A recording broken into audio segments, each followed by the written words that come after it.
to everyone. Happy Dashara to all of you all who are celebrating today.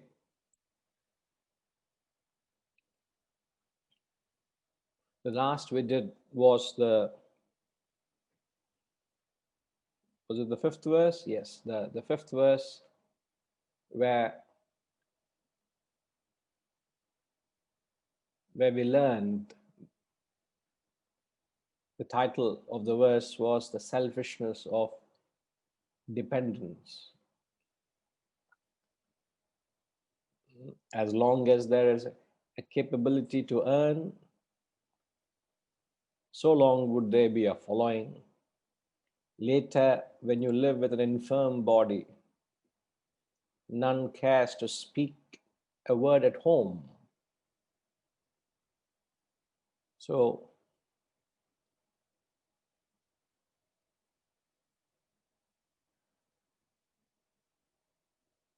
here the verse gives us a very clear understanding that you must learn to develop and cultivate that capacity to be independent, which is what is known as self-dependent, self-reliant. So the moment you are dependent on anything other than yourself, it's going to hurt you at some point or the other. So the affection you give from people, you receive from people,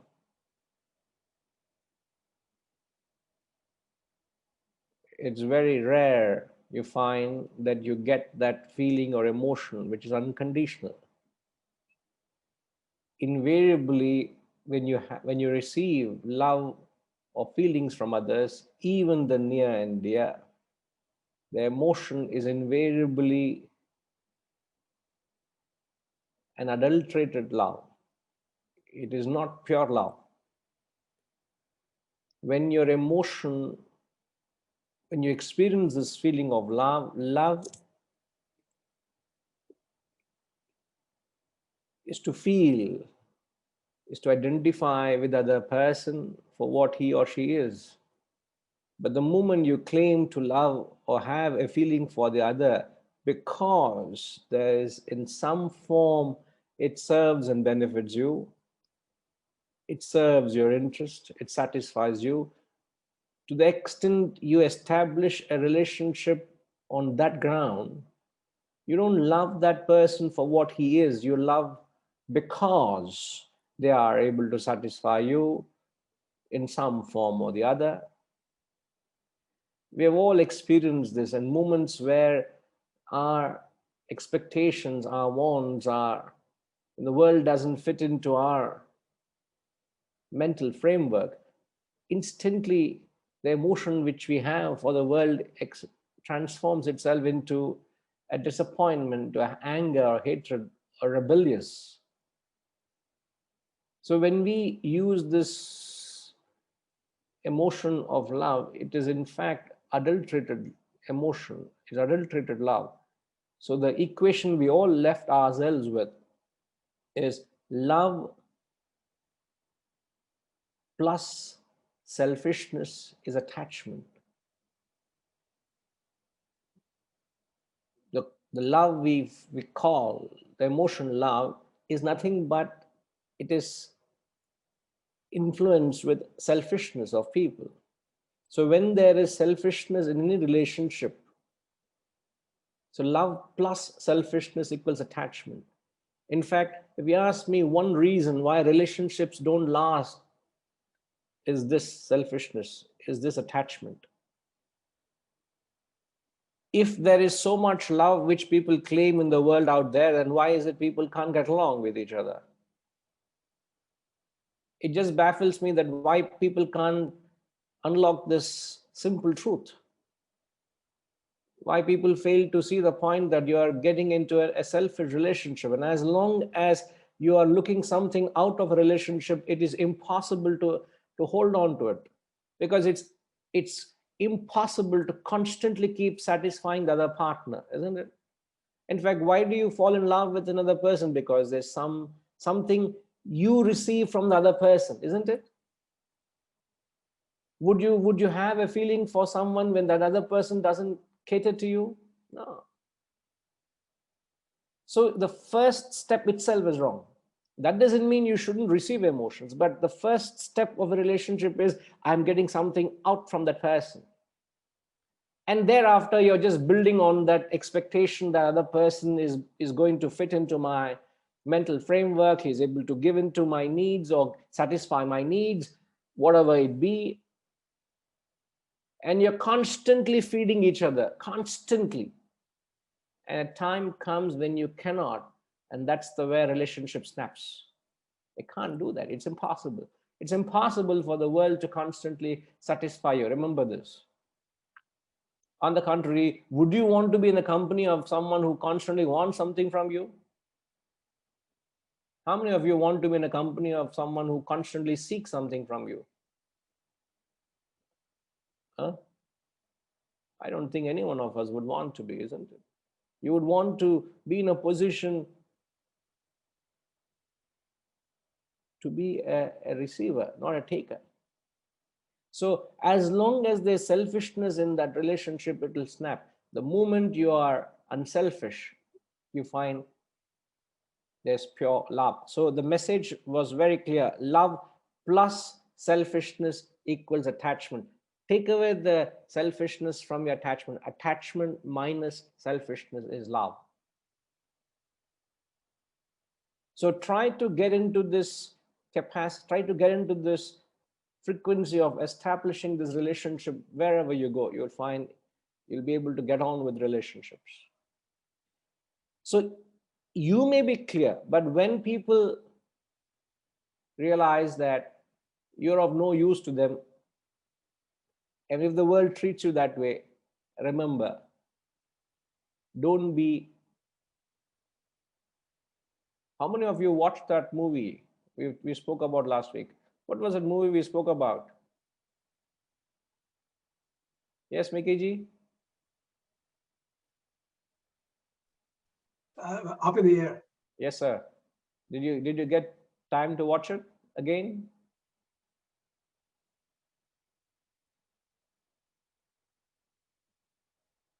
Have you watched it?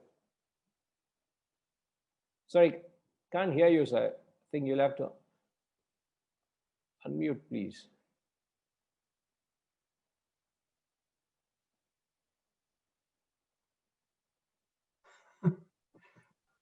Sorry, it was not responding. No, Guruji, I did not see it again, but I remember the movie pretty well from the first time I saw it. Yeah. So what were we saying about it? It was just this man, firstly, he had a difficult job because he was traveling all over the world, laying off people and go.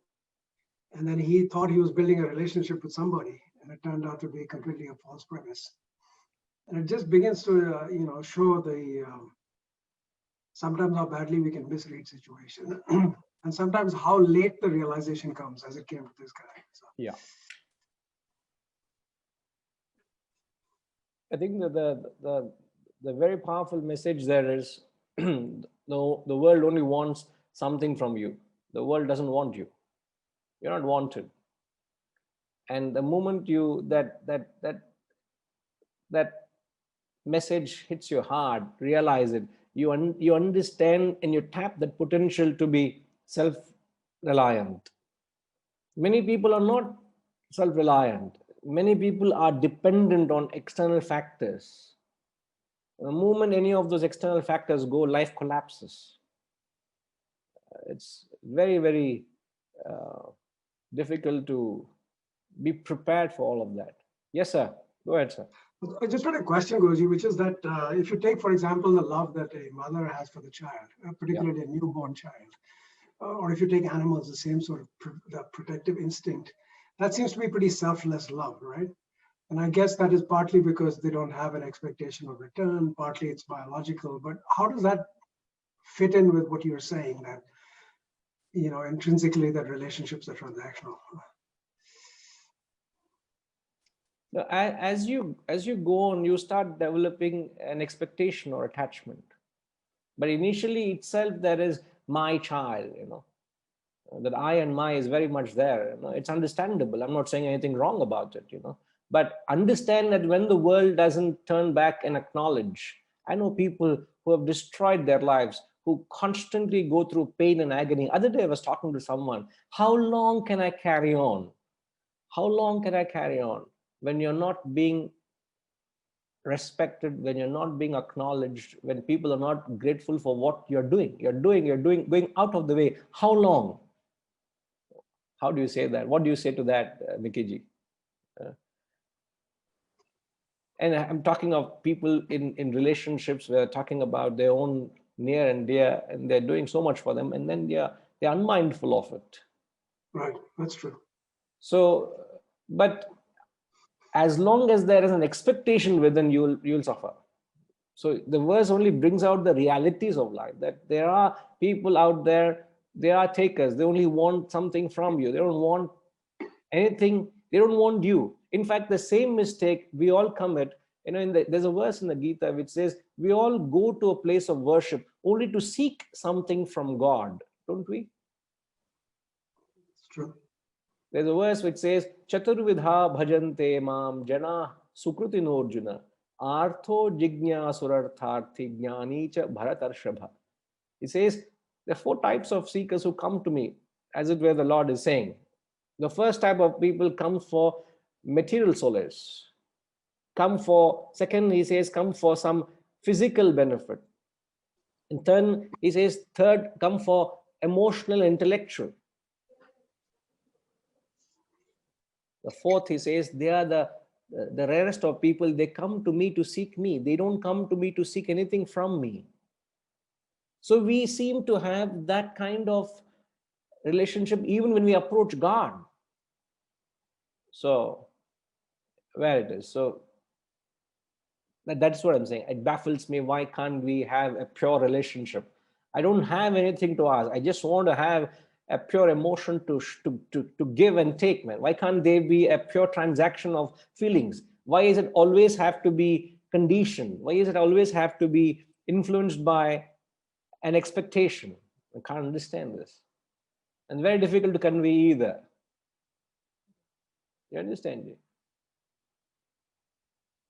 But as long as you are able to take that expectation out of it and maintain it pure, there's no problem.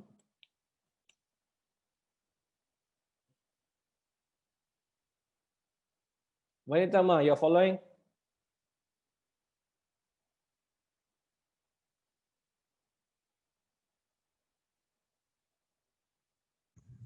Yes, I am. Good. Right, Ma. Very good. Yeah, Hariji, something to say?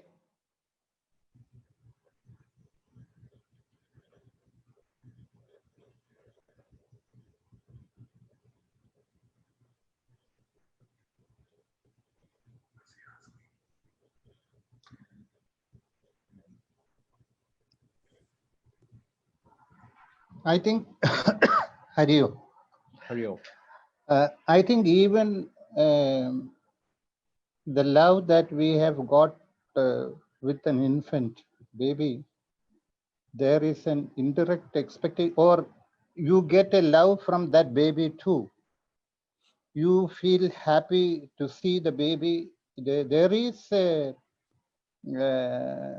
inexplicable selfishness there also, that you are getting the happiness when you see your baby.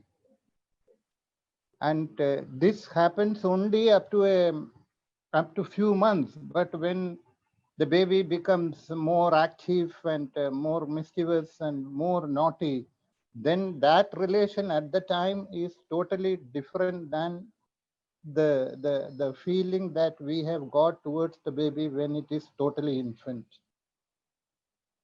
You get a total happiness. There is a selfishness in that. You get from the baby. Yeah. Perfectly so. Understandable. Yes, it's very clear. Thanks, Jay.